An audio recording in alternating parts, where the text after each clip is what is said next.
Olá, está começando mais um programa Ponto 3, o nosso espaço de reflexão e aprofundamento. O Brasil, que já ocupou tantas marcas históricas, como a saída do mapa da fome da ONU, é hoje o epicentro mundial da Covid-19. Temos sucessivos recordes de subida de média móvel dos novos casos. Caminhamos rumo à marca de 3 mil mortes por dia e um total de mortes acumuladas de quase 300 mil. São números que não me agrada anunciar, mas que devem despertar em cada pessoa a responsabilidade diante do momento em que nós nos encontramos.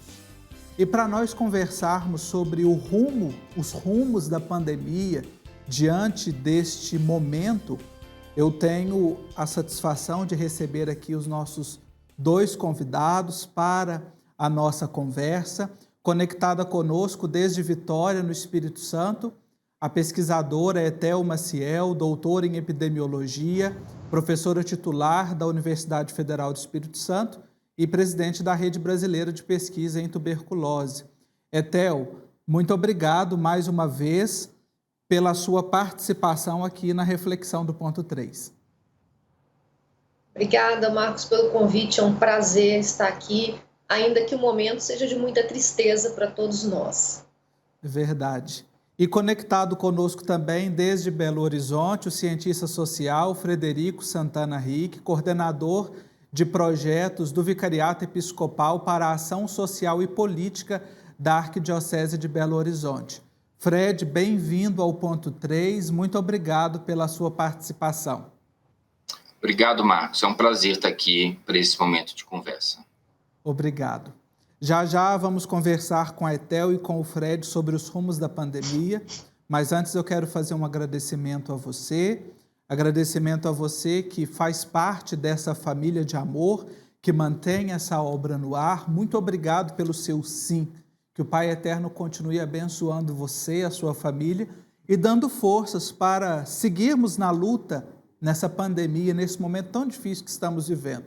E você que deseja também fazer parte, cadastre-se por meio do nosso telefone 62 3506 9800.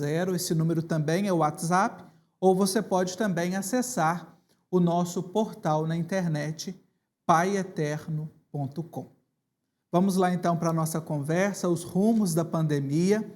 Ethel, a última vez que você esteve aqui conosco no Ponto 3, nós falamos sobre as perspectivas para a vacinação. Era o início do mês de janeiro, já se passaram quase 3 meses. O que nós podemos ver nessa pandemia? O que mudou de janeiro para cá? Marcos, algumas coisas boas e algumas ruins, né? Vou começar pelas ruins.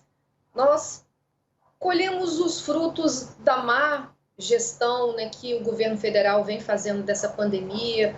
A gente não teve muitas doses de vacina nesse início, por uma falta de compra, de negociação, para que a gente tivesse mais vacinas nesse início, né?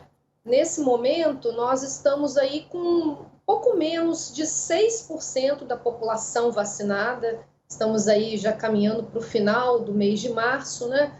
Com apenas 6% da população brasileira vacinada. Enquanto a gente precisa chegar até 70% da população vacinada. Então, vejam vocês que é um caminho muito longo ainda para a gente percorrer. Então, a vacinação segue lenta, ainda temos poucas doses.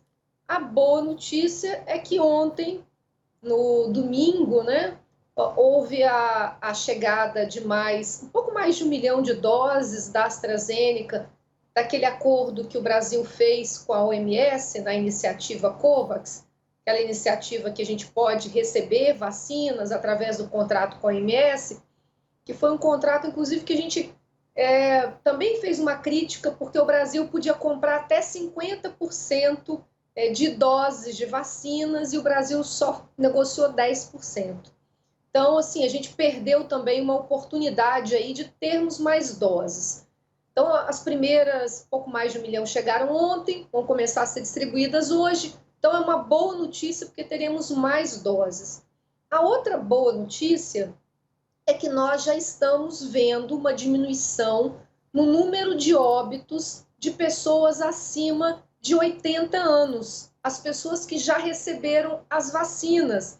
Então, esse grupo que desde janeiro, né, a gente começou com os acima de 95 anos, depois 90, 85, 80, estamos aí nos 75 agora, né, descendo um pouquinho em alguns estados, mas os óbitos acima de 85 anos, que foram aquelas pessoas que já tomaram 2 doses, elas já tiveram uma diminuição no Brasil. Então, isso é uma ótima notícia, isso nos deixa assim, com muita esperança de tudo aquilo que os estudos, né, as pesquisas científicas demonstraram, nós estamos podendo ver agora. Então, sobre a vacinação, temos essas boas notícias aí.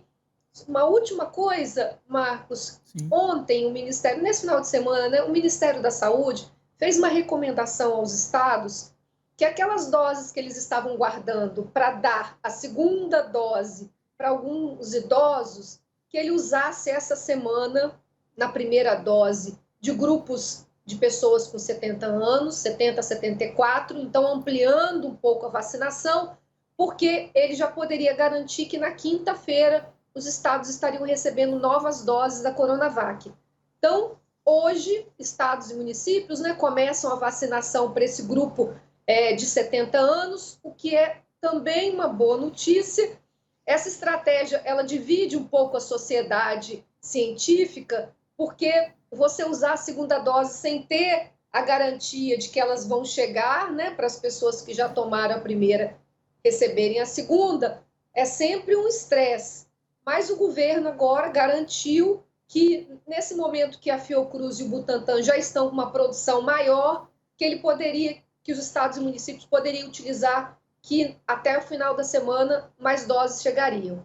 Então, é uma boa notícia, porque nessa crise enorme que nós estamos no Brasil, a gente precisa acelerar a vacinação. Uhum. É o lado bom do lado ruim das coisas, né? Que nos faz olhar, ter um lampejo de esperança, né? E é importante a fala da Etel aqui, já puxando essa questão da vacina, e nós estamos aqui para reafirmar a importância da vacina, a necessidade da vacina, mesmo diante de uma onda negacionista, nós desejamos vacina para todos. Nós falamos aqui da vacinação, Frederico, abrindo a conversa, e a pandemia ela apresenta muitos reflexos na sociedade, na estrutura da sociedade, né? Por exemplo, a taxa de desemprego, que em 2020 teve a sua maior taxa desde 1993. Esse é apenas um ponto. Quais são os principais impactos sociais neste momento? Os especialistas, né, têm dito que nós estamos na pior fase, nas piores semanas, e os números, infelizmente, comprovam essas afirmações. Do ponto de vista social, quais os principais impactos nesse momento? E ouvintes, né, telespectadores, o que nós estamos assistindo é que a crise sanitária, ela aguçou outras crises que já haviam em curso no Brasil. Nós já tínhamos uma crise social instalada, não foi a pandemia que trouxe a crise social, a pandemia só agravou essa crise social.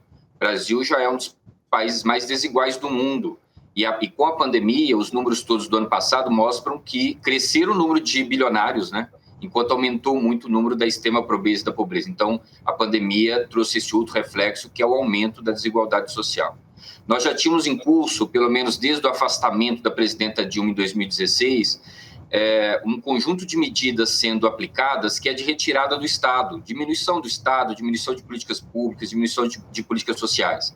Foi assim com a reforma da Previdência, foi assim com a reforma trabalhista, e com a pandemia eles estão aproveitando para fazer aquilo que estava no vídeo que foi divulgado de uma reunião ministerial, passando a boiada. Então há um conjunto de medidas também que estão sendo implementadas e aprovadas no Congresso Nacional e pelo presidente da República, que são medidas que agravam ainda mais a crise social. Nós entramos agora em janeiro de 2021 com 27 milhões de pessoas vivendo na extrema pobreza. O que significa viver na extrema pobreza segundo os parâmetros mundiais? Significam pessoas que têm R$ 246 para passar o mês. Você imagina o que é você viver com R$ 246 durante o mês. São 27 milhões nessa situação em função do fim do auxílio emergencial. Houve uma crescente conflito, briga para tentar garantir a continuidade do auxílio emergencial no final do ano passado. Infelizmente, só agora, no final de março, com muita luta, sobretudo da oposição no Congresso Nacional, é que se conseguiu aprovar um auxílio emergencial bastante deficitário, né? Se antes chegou a ser de 600, passou para 300 já, sobre muita crítica. Agora, a maior parte dos beneficiários vão receber R$ 150. Como diz alguns artigos que estão publicados aí nas redes sociais, né? R$ 150 é o almoço de um senador, né? Um senador desse, ele sai, vai almoçar ali naqueles restaurantes no entorno do Congresso e o almoço dele é R$ 150 e é o que eles estão dando. Por trás disso, eu queria destacar um estudo que saiu na USP, que faz essa relação entre a questão social e a questão sanitária, a crise do coronavírus, mostram que há, no fundo, uma ação deliberada mesmo, ao não se fornecer esse auxílio emergencial. Essa ideia de que a economia não pode parar, né?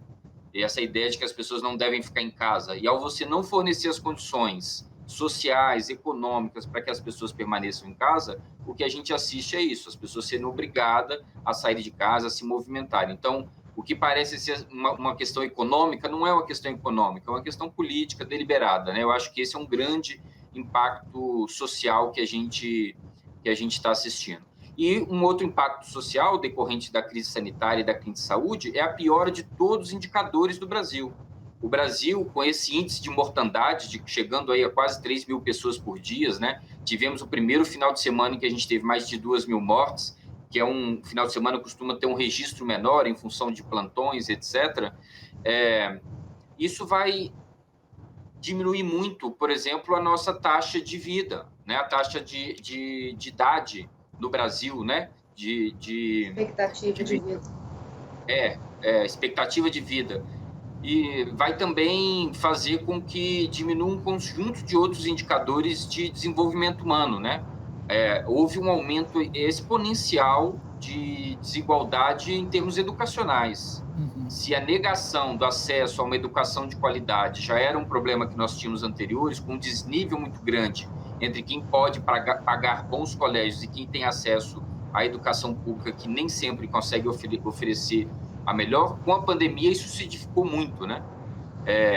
Tem uma boa parte dos estudantes brasileiros de ensino fundamental, de ensino médio, mesmo de ensino superior, que moram em barracões de 2, 3 cômodos, sem acesso à internet, sem acesso a computador, tendo que acessar pelo celular, quando muito, né, pela rede móvel. Enquanto outros tiveram um grande prejuízo com a pandemia, mas tiveram algum ainda tipo de acesso à tecnologia que permitiram eles ter alguma qualidade de ensino, né? Teve professores que foram bastante preparados para poder conseguir dar boas aulas pelas teleaulas, pelas aulas online, remota. Teve outros professores que não tiveram nenhum tipo de orientação, seja do poder público municipal, estadual, muito menos do federal, né? Então, é uma série de consequências sociais, sem falar dos aspectos da sociabilidade, né? Que vai alterar também bastante entre nós, mas eu destacaria esse aspecto econômico da sobrevivência das pessoas que estão realmente passando necessidade, são 27 milhões aí na extrema pobreza. Esse aspecto educacional, eu acho que ele também é muito sério, porque ele traz uma consequência de médio e longo prazo, e os aspectos aí da sociabilidade, entre outros, são os mais sérios, os mais graves, né? O Fred traz aqui para a gente uma leitura da realidade com foco em alguns pontos, né? E esse número é assustador das pessoas que estão em extrema pobreza. Pensando que o Brasil hoje tem aproximadamente 220 milhões de habitantes, nós estamos falando, né, numa conta matemática rasa, de mais de 10% da nossa população que se encontra nessa situação. Um crescimento expressivo, aumento, né, dos preços, não só dos combustíveis, como a gente tem visto, mas também, cada vez que a gente vai ao supermercado, a gente consegue levar menos coisas para casa com o dinheiro que antes a gente fazia um pouco mais. Diante desse panorama, Etel, desses números aí, dessa realidade, nós estamos vendo pessoas, né, a população, estamos vendo autoridades que ainda insistem em ir na contramão daquilo que a maioria dos países fazem e resultados que dão certo, que a gente vê lá fora, ignorando as medidas, né, sanitárias, uso de máscara, o aumento de festas clandestinas, aquele encontrozinho ali que vai 1, 2, depois já tem 10, 20 festas com 150, 200 pessoas. Nesse momento em que a gente está da pandemia, né, nessa fase crítica, o que é mais grave ou o que pode acentuar e tornar mais crítica ainda a situação? Pontos que eu gostaria de frisar, né? A questão da desigualdade na educação, e aí a gente está falando de acesso às tecnologias digitais, né? Acesso à educação de qualidade, então essa questão é muito importante. O auxílio emergencial e a pobreza, o auxílio emergencial, eu queria dizer aqui para quem está nos acompanhando que ter auxílio emergencial nesse momento é uma questão de saúde pública, não é uma questão de economia, é uma questão de saúde pública, porque sem possibilidade de ter o que comer, a pessoa vai se arriscar, vai sair, vai para locais onde tem muitas pessoas, aglomeração, para vender produtos, porque sabe que nesses locais onde tem muita gente é onde ele tem a possibilidade de vender, né, alguma coisa. Então, a pessoa vai se colocar mais em risco. Então, o auxílio emergencial, nesse momento, no nosso país, é uma questão de saúde pública. E a terceira questão que o Fred colocou, que eu concordo integralmente, é essa questão de nós termos aprofundado a nossa desigualdade, e isso vai se refletir não só nesse momento, que a gente chama de momento pandêmico, né, na pandemia, mas no pós-pandemia. Nós vamos ter muitas pessoas que não tiveram, por conta da pandemia, condições de, por exemplo, fazer diagnóstico de outras doenças, porque nesse momento o serviço de saúde todo, né, está sofrendo muita pressão, está colapsado no Brasil inteiro. Então, cirurgias que não são de emergência, elas estão sendo desmarcadas. Procedimentos que não são de emergência, urgência, estão sendo desmarcados. E o que isso acarreta? Isso acarreta um atraso em várias outras condições de saúde. E isso, lá na frente, vai se refletir em doenças mais graves, em pessoas que vão chegar ao serviço de saúde com condições, por exemplo, câncer, né? Diagnóstico de câncer, e outras doenças infecciosas, como a tuberculose mesmo, que é uma doença que eu estudo. Nós tivemos, nesse momento do país, praticamente todos os profissionais envolvidos no controle, diagnóstico da tuberculose no Brasil, eles foram redirecionados para o atendimento à Covid. Então, isso vai impactar muito. Nós vamos ter pessoas com tuberculose chegando no serviço muito mais tardiamente, muito mais por doenças que a gente já pode controlar. É uma realidade que merece a nossa atenção, o cuidado sanitário, a preservação à vida.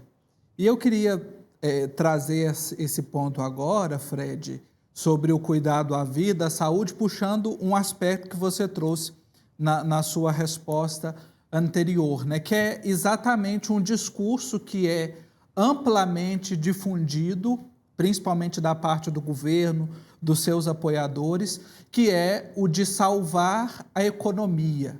Salvar a economia, salvar a vida parece ir na contramão, estão colocando em lugares distintos. Nós tivemos aí nesse final de semana um grupo de economistas, né, que divulgaram uma carta aberta exigindo medidas de combate à pandemia, inclusive ex-ministros da Fazenda dos governos anteriores, independente do lado político, defendendo a urgência da vacinação, pedindo políticas públicas com base na ciência, acusando a negligência do governo, e eles condenam esse dilema, né, entre salvar vidas e economia.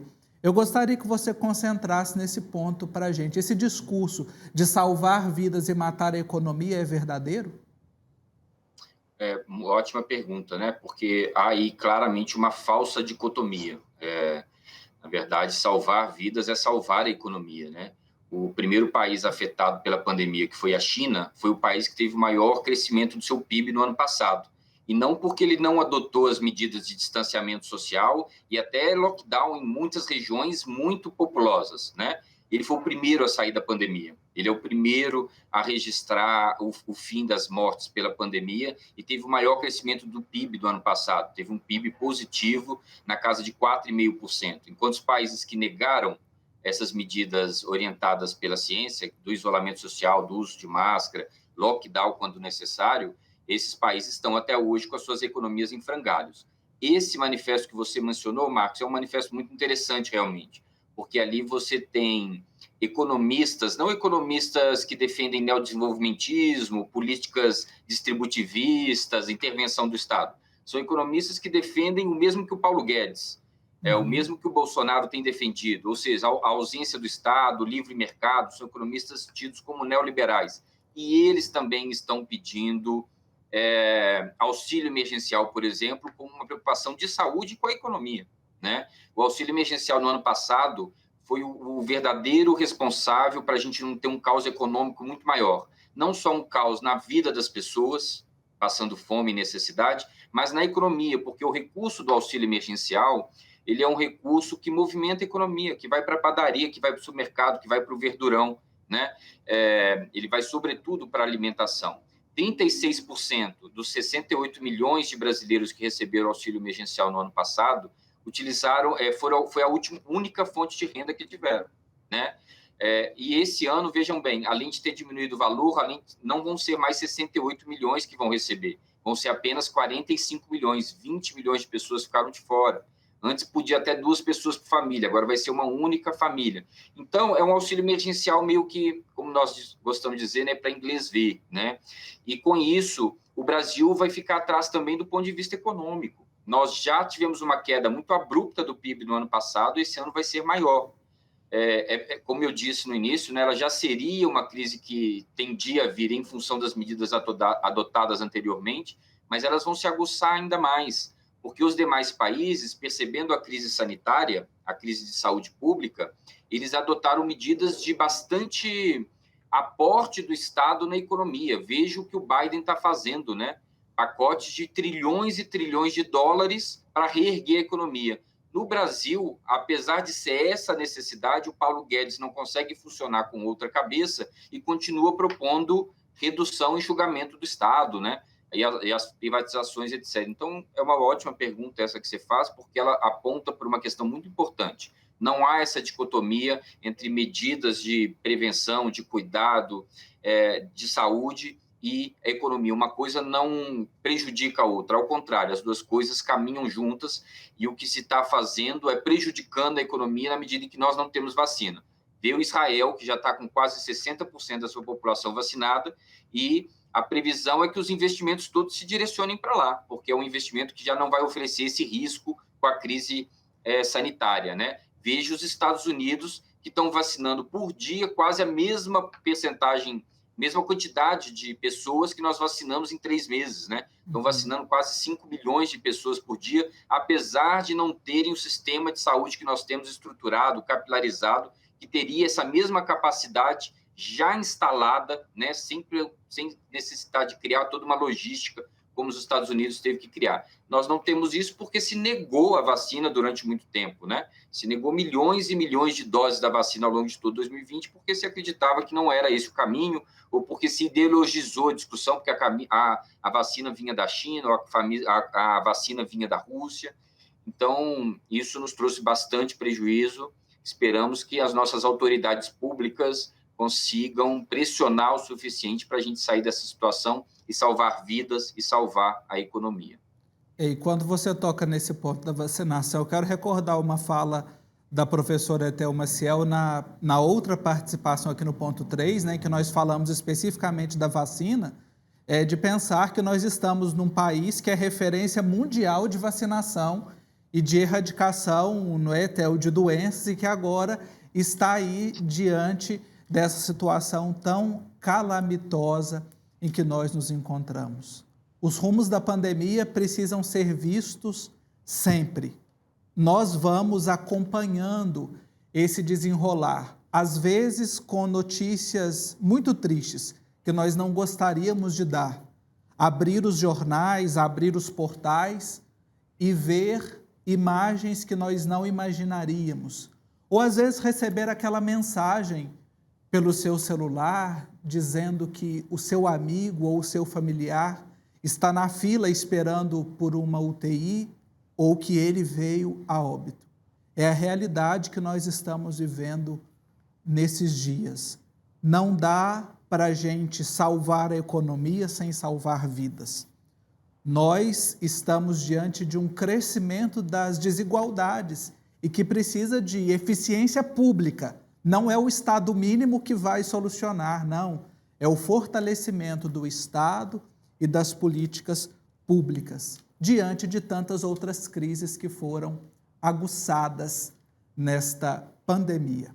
Eu quero agradecer muito a participação da professora Ethel Maciel, epidemiologista, do cientista social Frederico Santana Rick, nesta conversa tão rica e lúcida da nossa realidade. E hoje o ponto 3 termina de uma forma diferente.